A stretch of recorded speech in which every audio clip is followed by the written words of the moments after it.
Hey all, we're going to be taking a look at the Battle of Gettysburg in these next couple of days, and this is going to happen July 1st through the 3rd, 1863. I know some of you might already be questioning whether or not we're going to be able to go see this site, and honestly, our senior trip is up in the air as everything with the coronavirus is still developing, but I promise we will keep you posted as soon as we know anything. So if you guys will remember back a little bit, I know we haven't seen you for a couple days because of all this, but after leading the Confederate Army to a big victory at the Battle of Chancellorsville in Virginia of May 1863, Robert E. Lee is then going to lead his Army of Northern Virginia in its second invasion of the North, which is going to be our Gettysburg campaign. Now, his army is going to be in really high spirits after their win at Chancellorsville, and Lee intended to invade the North in order to collect supplies in Pennsylvania's farmland, which at this point had not been ravaged by war the way Virginia had. Remember, up until now, almost every battle that we've learned about has taken place in the South, with most of these major ones occurring in Virginia and Maryland. The natural resources in these areas had been absolutely decimated, and it was difficult for Lee to maintain adequate supplies for his Southern army. We talked about it earlier, but Lee was supreme as a defensive strategist. But now he's going to go on the offensive again. Last time he failed, and we're going to see some of the same issues occurring this time in Gettysburg. Also, big point to note, Lee is going to operate this campaign without his right-hand man. As you guys remember, Stonewall Jackson was severely wounded by his own soldiers at the Battle of Chancellorsville, and eventually he's going to die from pneumonia. That happens after the amputation of his arm. So Lee is going to be operating without Jackson for Gettysburg. Now, General Lee had 4 objectives when he planned this northern invasion. The first object was to simply threaten the northern cities, make them feel that war was actually going on. And in doing so, he hoped to weaken the North's appetite for war, that people would see how bad it really was and decide we don't want a part of this. And incorporating that as well as if he wins a major battle on the North soil, it's going to strengthen the peace movement that was happening in the North. So now we've got President Abraham Lincoln, and he's going to have General Joseph Hooker in charge of the Union Army at this point. Now, as you guys remember, we've gone through a whole bunch of generals of the Army of the Potomac because most of them were extremely incompetent, to put it kindly. But now Major Hooker is going to be in charge to begin with. However, he is going to be removed from command 3 days before the actual battle begins. And in place of him, they're going to have Major General George Gordon Meade. This guy had also been fighting in the Peninsula Campaign and in Antietam, so he was no stranger to battle. Meade is going to move his army northward, and he's going to do his best to keep his northern army between Lee and Washington, D.C. Now, Lee's going to find out that Meade is getting closer and closer to Pennsylvania in the Gettysburg area, and Lee is going to decide to concentrate his army around that small town of Gettysburg. Now, this here is Gettysburg on the map, and Gettysburg was actually a really small town at this point in time, and the Confederate and Union armies are going to collide west and north of the town. And you'll see here we have Cemetery Ridge, or Cemetery Hill and Cemetery Ridge coming through here.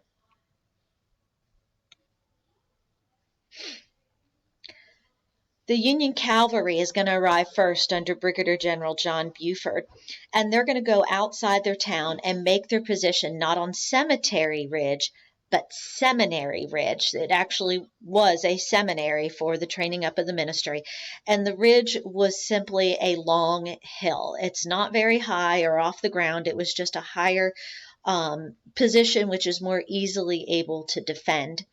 And they're going to slow this advancement of Confederate troops until the rest of the Union infantry arrives.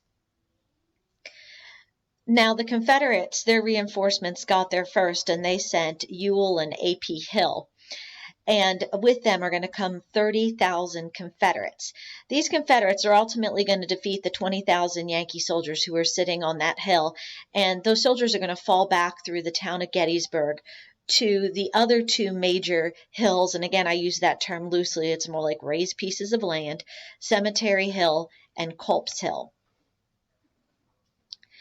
On the second day of the battle, the Union is going to create this sort of fish hook type line here covering those hills, coming from Cemetery Hill to Cemetery Ridge, and then it's going to come down here into Round Top and Little Round Top, Devil's Den, and then the Peach Orchard.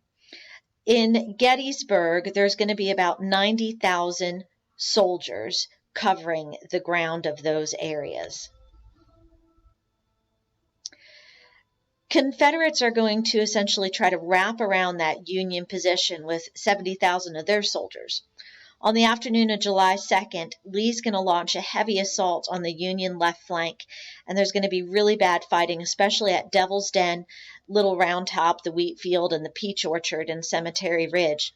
However, it's going to be on Little Round Top that Chamberlain, who we've been reading about in Gods and Generals, with his troop, who was exceptionally low on ammunitions, they're going to fix bayonets, and he's going to lead a charge against the Confederate troops. This surprised and panicked the troops. They weren't anticipating that, and actually sent the Confederates on his area of Little Round Top into retreat.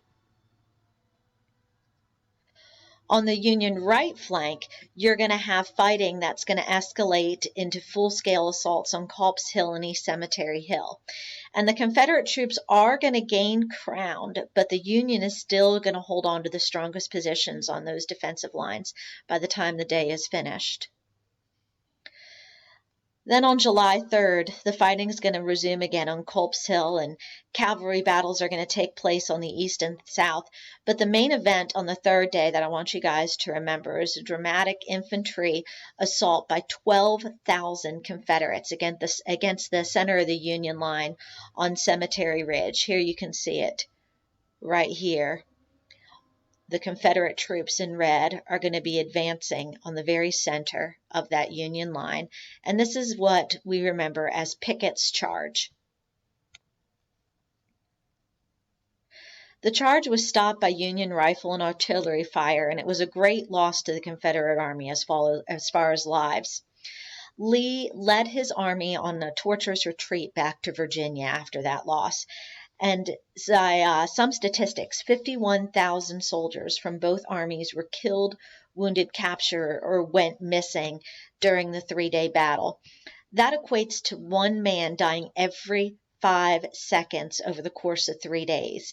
And when you look at that number of 51,000, that's the same as if you took the combined totals of the populations of Garner, Clayton, and Smithfield. That's the number of troops that were lost.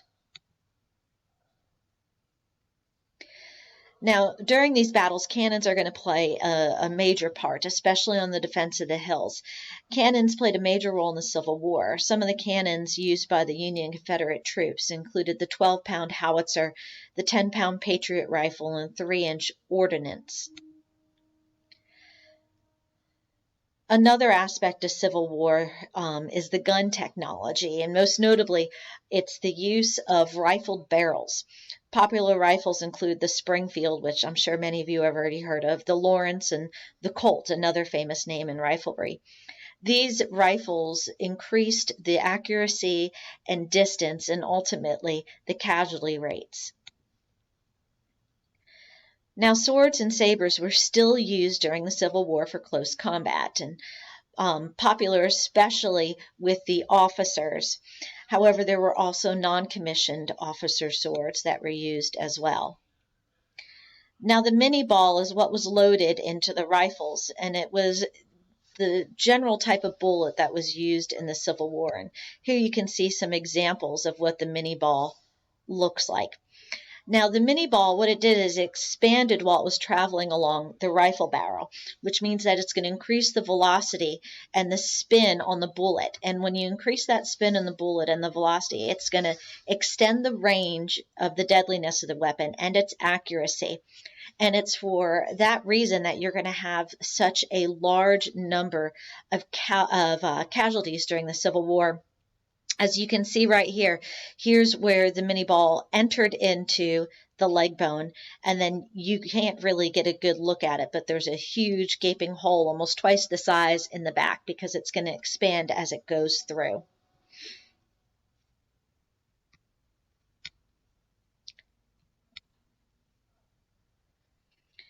During the Civil War, just take a look at numbers right here. Here's a picture in Gettysburg. You can see some of the graves just extending beyond. During this time, there were 165,620 total troops engaged. You've got your Union set at 93, almost 94, and your Confederate set right between 71 and 72,000. Of these men in the Union, you had approximately 3,100 killed, 14,000 wounded, little over 5,000 missing and captured. On the Confederate side, you don't have much difference as far as those who were killed, about 3,900, wounded exceptionally more. You have another 4,000, and then missing and captured, not much difference either.